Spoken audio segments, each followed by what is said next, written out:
Orang yang sabar melebihi seorang pahlawan, orang yang menguasai dirinya melebihi orang yang merebut kota. Bapak, Ibu, Saudara yang diberkati oleh Tuhan, kita percaya dan kita mengimani bahwa setiap perkataan yang disampaikan lewat firman-Nya dapat memberikan satu pengertian yang dalam bagi kita bahwa kehidupan kita sebagai manusia tentu diharapkan oleh Tuhan bisa melakukan hal-hal yang dapat menyenangkan hati Tuhan. Karena apa yang disampaikan oleh Amsal ini adalah satu bukti bahwa masih banyak orang yang tidak memiliki kesabaran dan penguasaan diri. Sehingga Salomo menilai bahwa orang yang sabar itu melebihi seorang pahlawan dan orang yang merebut kota. Mengapa Salomo berkata demikian?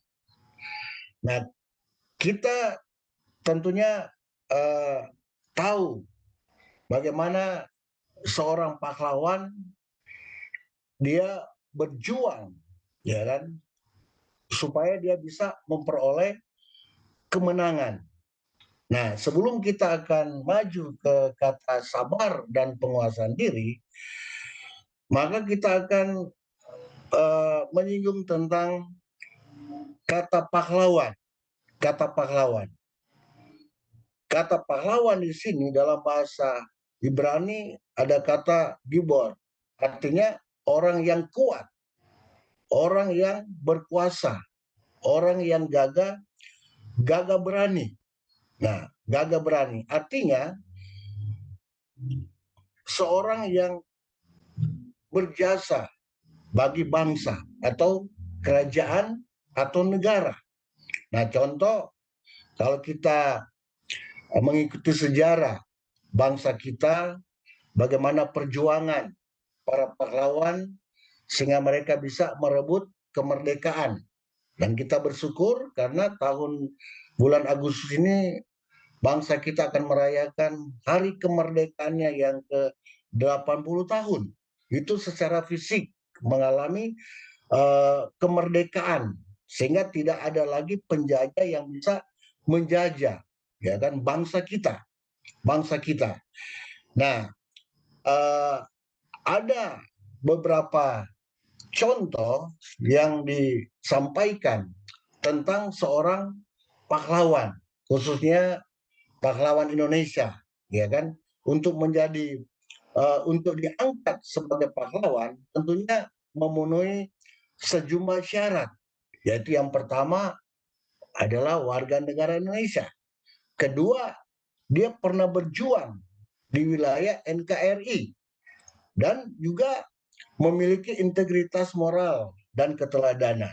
Dia pernah berjasa bagi bangsa serta tidak mengkhianati bangsa itu sendiri. Nah, itu sebabnya apa yang dikatakan oleh Amsal ini adalah satu kebenaran Allah bahwa seorang pahlawan itu disebut tentunya orang yang kuat, orang yang berkuasa, orang yang gagah berani. Nah, artinya seorang yang berjasa bagi bangsa, bagi kerajaan, bagi negara. Nah, contoh di dalam Alkitab, di situ disinggung tentang kepahlawanan daripada Daud.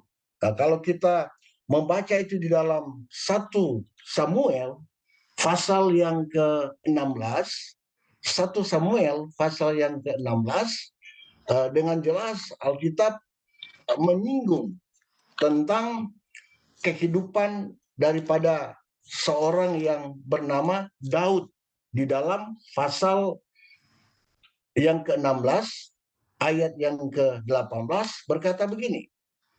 Ayat yang ke-18 firman Tuhan menyampaikan tentang kepahlawanan daripada Daud itu sendiri. Lalu jawab salah seorang hamba itu, katanya, sesungguhnya aku telah melihat salah seorang anak laki-laki, Isai, yang orang Betlehem itu, yang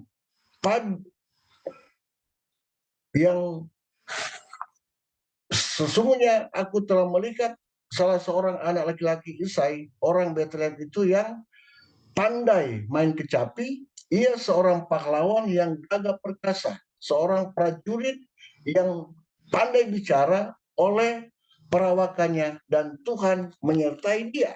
Nah, jadi ini adalah contoh di dalam Alkitab tentang sosok seorang pribadi yang bernama Daud, yang pada waktu itu dia bisa mengalahkan Goliat. Sehingga di dalam ayat ini adalah nubuatan dari salah seorang hamba Saul yang menunjuk kepada Daud. Nah, kepada Daud. Dan ini terbukti Daud itu adalah orang yang benar-benar dia berjuang untuk bangsanya. Karena apa? Karena dia tidak mau kalau orang bisa melawan Bani Israel itu mengalami kekalahan. Nah, sehingga dikatakan di sini bahwa Daud dia bisa mengalahkan Goliat. Nah, luar biasa kepahlawan daripada Daud itu. Sehingga sampai saat ini di Israel yang dikenal itu adalah Daud. Bahkan di kota Yerusalem ada sebuah museum yang menyimpan kursi takhta Daud dan tongkat Daud. Bahkan bintang Daud itu dijadikan bendera negara Israel. Jadi bagaimana perjuangan daripada Daud ketika dia melawan Goliat. Nah, dia tidak mau diam, tapi dia berusaha, dan pada akhirnya dengan tampilnya Daud di tengah-tengah bangsa dan musuhnya, maka pada akhirnya dia bisa mengalami kemenangan. Nah, itu yang pertama, contoh yang pertama tentang kepahlawanan daripada Daud. Dan contoh yang kedua di dalam Alkitab, kita bisa baca itu di dalam kitab Hakim-Hakim. Dalam kitab Hakim-Hakim pasal yang ke-6. Kitab Hakim-Hakim pasal yang ke-6 ayat yang ke-12 tentang Gideon. Ayat yang ke-12 berkata begini. Malaikat Tuhan menampakkan diri kepadanya dan berfirman kepadanya demikian. Tuhan menyertai engkau, ya pahlawan yang gagah berani. Jadi orang yang disebut pahlawan itu, seperti contoh Daud maupun Gideon, mereka itu adalah orang-orang yang berani, bukan pengecut, tetapi mereka bisa mengalahkan musuh sebagaimana yang dikatakan di dalam kebenaran firman Tuhan. Nah, itu sebabnya kita akan perhatikan di dalam ayat yang ke-12, dia adalah seorang yang mampu memimpin orang banyak, ya kan? Pada akhirnya dia bisa mengalami satu pertandingan. Nah, dan tentunya hal itu bisa terjadi karena penyertaan Tuhan. Dia tampil, ya kan, sebagai seorang pahlawan yang pada waktu itu memimpin 300 orang Israel untuk apa? Untuk melawan bangsa Midian, bangsa Amalek, dan juga orang-orang yang ada di sebelah timur, kata firman Tuhan. Nah, sebelah timur. Nah, kalau kita bicara tentang orang Amalek, ya, orang Amalek itu sebetulnya kalau kita lihat di dalam sejarah, ya kan, sejarah bahwa orang Amalek itu adalah anak daripada Elifas, dan Elifas itu adalah anak Esau, saudara Yakub. Nah, tetapi kenapa mereka bisa bermusuhan? Nah, Kenapa mereka itu bisa bermusuhan? Karena kalau kita baca di dalam Bilangan pasal yang ke-24 ayat yang ke-20, misi balas dendam itu ada di antara bangsa Israel dan Amalek itu sendiri. Yang sebenarnya Yakub dan uh, Esau itu sudah berdamai, mereka sudah bisa bertemu, ya kan, muka dengan muka sebagaimana yang dijelaskan di dalam kitab Kejadian pasal yang ke-33. Nah, tetapi kenapa mereka itu terus terus mengalami kepahitan di dalam kehidupan ini? Ada kemarahan, ya kan? Ada kemarahan. Dan kalau kita bicara tentang kemarahan, amarah itu adalah luapan emosi yang membuat, ya kan, dia bisa meledak uh, seketika sehingga dia tidak mampu untuk menguasai dirinya.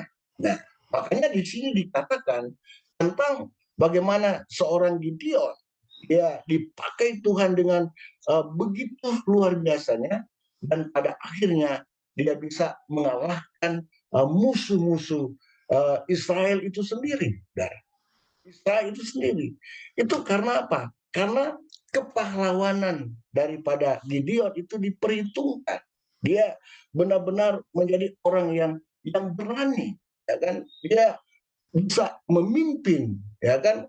Hanya 300 orang untuk mengalahkan bangsa Amalek dan sebagainya. Nah, itu ditulis di dalam kebenaran kebenaran firman Tuhan. Nah, di sini dikatakan dia bisa melakukan hal itu karena apa?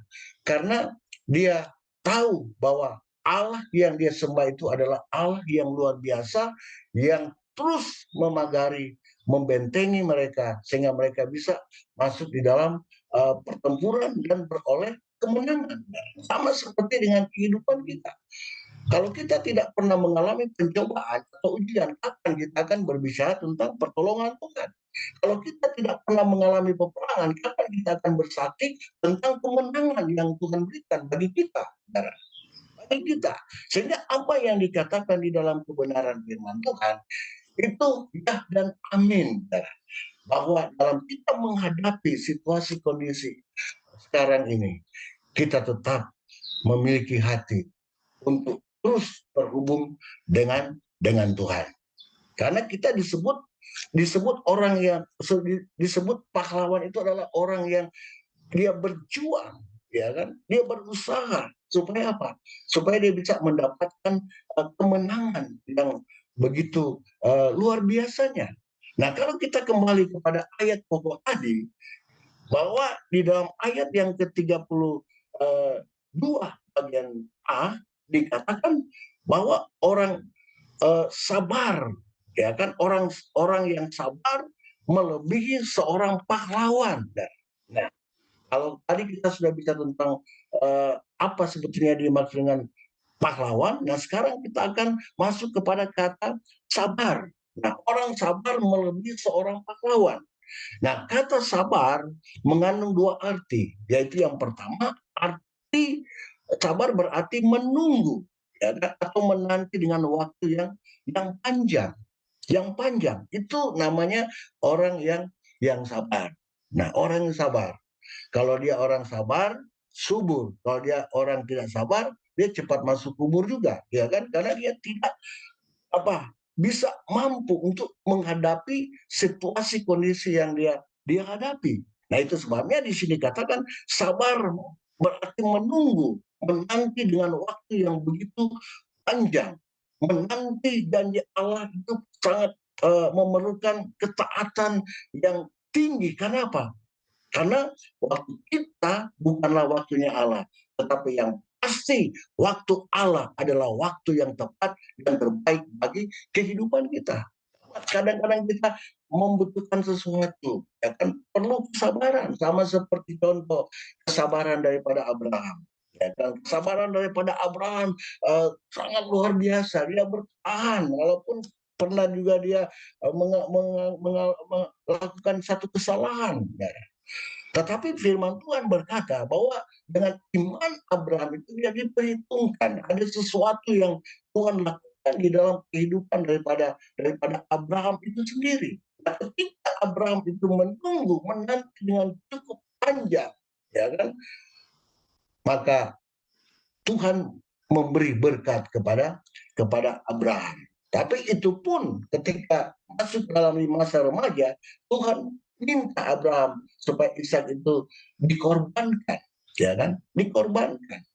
Tetapi firman Tuhan berkata bahwa Tuhan mau menguji Abraham. Apakah Abraham lebih mencintai berkat yang Tuhan berikan kepadanya atau mencintai Tuhan sebagai sumber berkat. Nah, sebagai sumber berkat, kadang-kadang kita diperhadapkan dengan dua hal ini. Apakah kita lebih mencintai berkat yang Tuhan berikan kepada kita, atau kita mencintai Tuhan sebagai sumber berkat itu. Dan kadang-kadang orang ketika dia sudah terjawab doanya, dia mulai jauh dari Tuhan. Dan dia mulai berusaha sekuat tenaganya. Dan padahal dengan susah payahnya, dia menanti dengan penuh kesabaran. Nah, penuh kesabaran. Itu sebabnya firman Tuhan berkata, orang yang sabar melebihi seorang pahlawan. Seperti yang sudah saya jelaskan tadi tentang seorang pahlawan. Dan arti kedua daripada sabar berarti bertahan menanggung tekanan.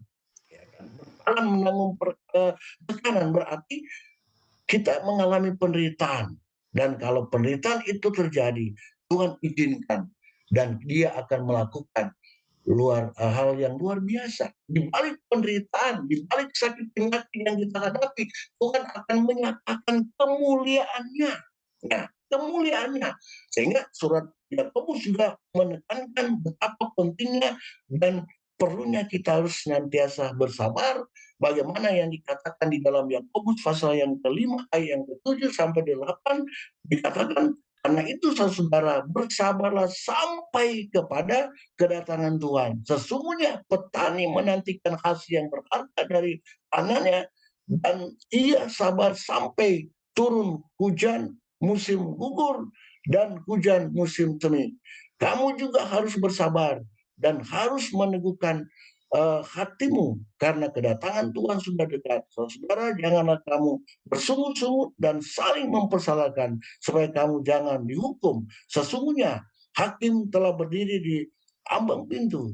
Saudara, turutlah teladan penderitaan dan kesabaran para nabi yang telah berbicara demi nama Tuhan. Sesungguhnya kami menyebut mereka itu berbahagia, yaitu mereka yang telah bertekun. Nah, bertekun dalam bahasa Indonesia sehari-hari itu ada kata bersabar.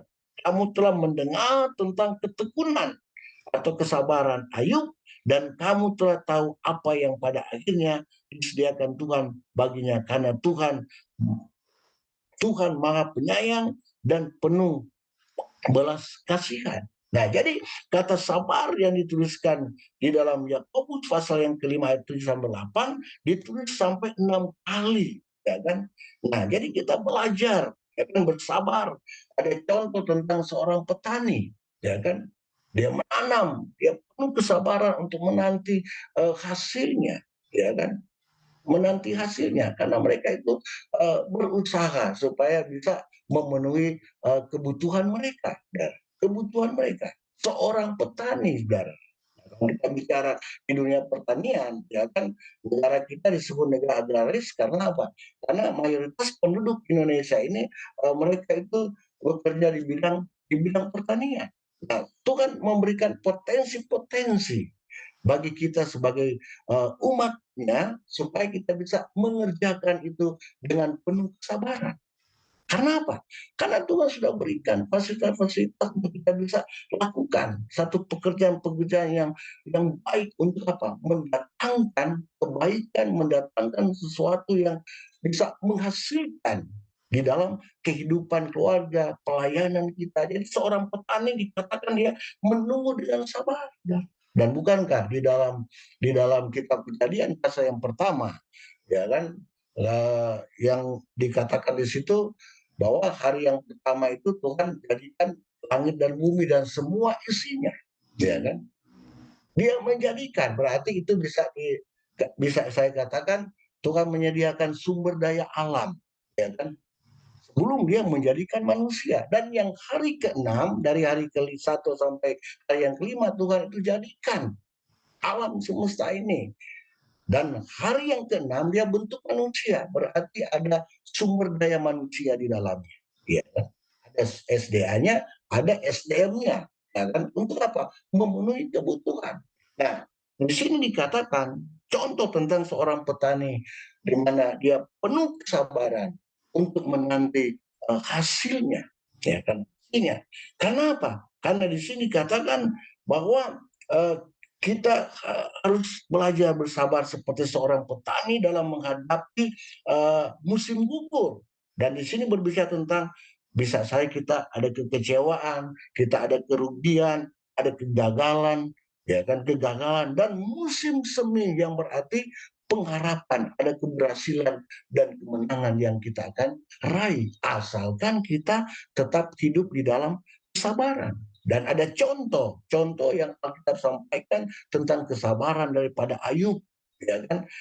Kesabaran daripada Ayub itu sangat luar biasa. Dia mengalami banyak hal yang menyenangkan maupun yang menyedihkan. Jadi kita sebagai pelayan-pelayan Tuhan, ya kan, yang tergabung dalam Gloria Ministry, kita tetap semangat di dalam kita melayani Tuhan.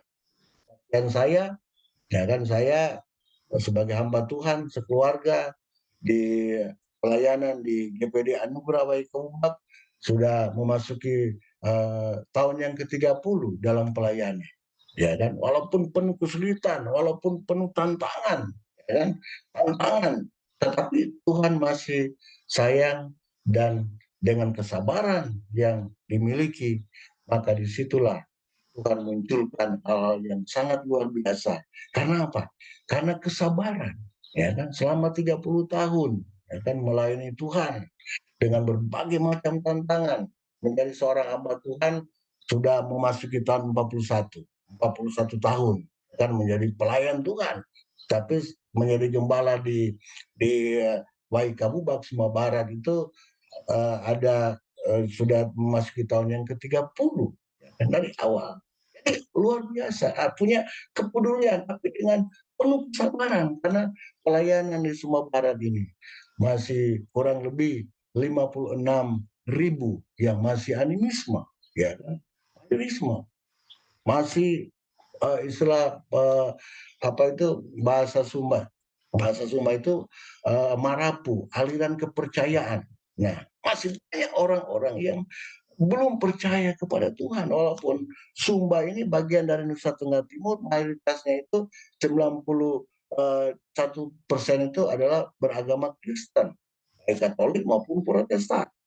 Masih banyak juga orang-orang yang belum mengalami kemerdekaan.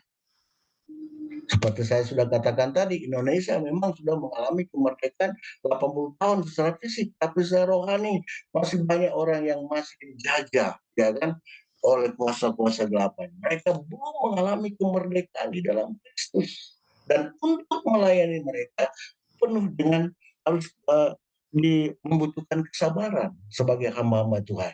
Sebagai hamba-hamba Tuhan.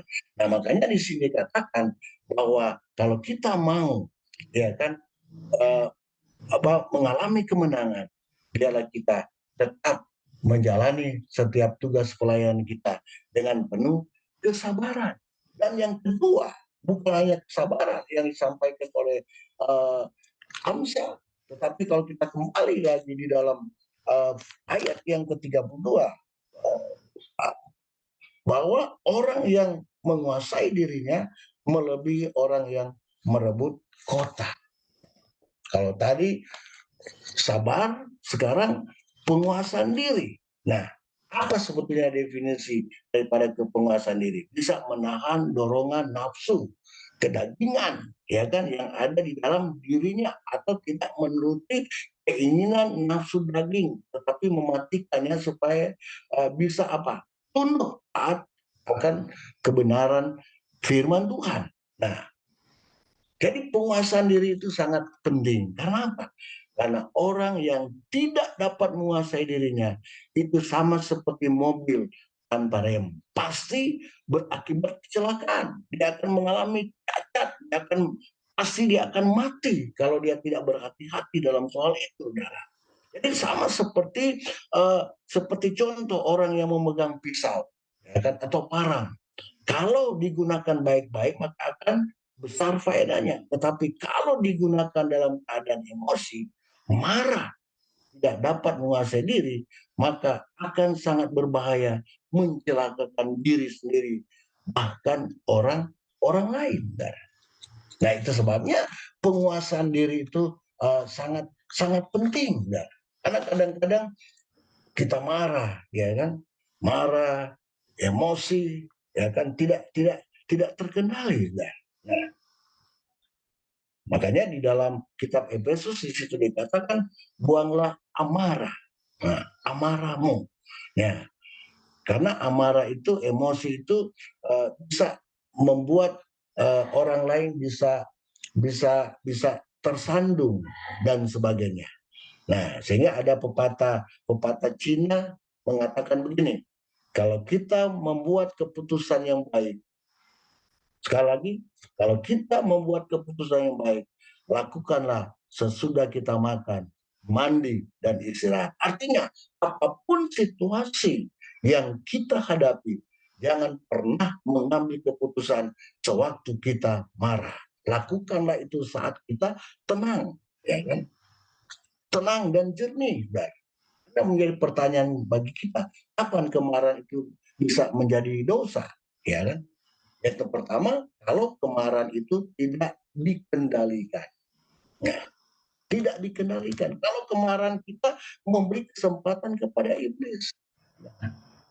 Kepada iblis. Nah, makanya penguasaan diri itu perlu, ya kan, supaya apa? Supaya kita bisa menjadi manusia-manusia yang luar biasa. Karena itu bisa menghalangi berkat Tuhan juga. Dan kalau kita tidak menguasai emosi kita, ya kan, kita tidak menguasai sesuatu yang membuat kita tidak berdaya. Nah, tidak berdaya. Ada contoh seperti yang sudah saya katakan tadi, contoh kehidupan daripada Daud tadi, ya kan? Daud ia dapat menguasai diri sehingga perilaku Daud itu tidak berubah meskipun dia menghadapi keadaan sikon yang sangat berbeda. Nah, dia tidak menjadi besar kepala, dia tidak menjadi sombong ketika dia diangkat sebagai seorang panglima prajurit sejajar dengan pangkat jenderal kalau untuk sekarang. Karena di dalam 1 Samuel pasal yang ke-18 ayat yang ke-5, Daud maju berperang dan selalu dia berhasil kemana juga kemana juga dia pergi. Nah, di situ katakan Saul itu menyuruh, ya, dia mengangkat, dia mengepalai para prajurit. Karena hal itu dipandang baik oleh seluruh rakyat dan juga oleh pegawai-pegawai Saul pada waktu itu. Nah, Saul dia mampu menguasai dirinya. Dan kalau saudara membaca di dalam ayat pasal yang 18 ayat 17 sampai 19, di situ dikatakan bahwa Saul berkatalah Saul kepada Daud, ini dia anakku perempuan yang tertua. Dia akan kuberikan kepadamu menjadi istrimu, hanya jadilah bagiku seorang yang gagah perkasa dan lakukan perang. Nah, perang. Sebab pikir jauh Daud, Saul, janganlah tanganku memukul dia, tetapi buatlah ia dipukul oleh tangan orang Filistin. Jadi Daud dia mampu menguasai dirinya. Karena ketika kita baca di dalam 1 Samuel pasal 24 tentang peristiwa disebut di gua di En-Gedi, ya kan, di mana Saul mengejar dan dia berusaha untuk membunuh Daud, tetapi karena dia punya hati, dia bisa menguasai dirinya dan akhirnya dia tidak mau melakukan apa-apa terhadap Saul, walaupun Saul itu sudah menyakitinya, ya, sudah menyakitinya. Demikian juga di dalam kehidupan kita sebagai pelayan-pelayan Tuhan, apapun kondisi yang kita hadapi, kita tetap hadapi itu dengan sabar, ya kan, dengan sabar dan dengan penguasaan diri. Jangan sampai dengan ketidaksabaran dan bisa menguasai diri kita, pada akhirnya kita menjadi berkat bagi orang lain.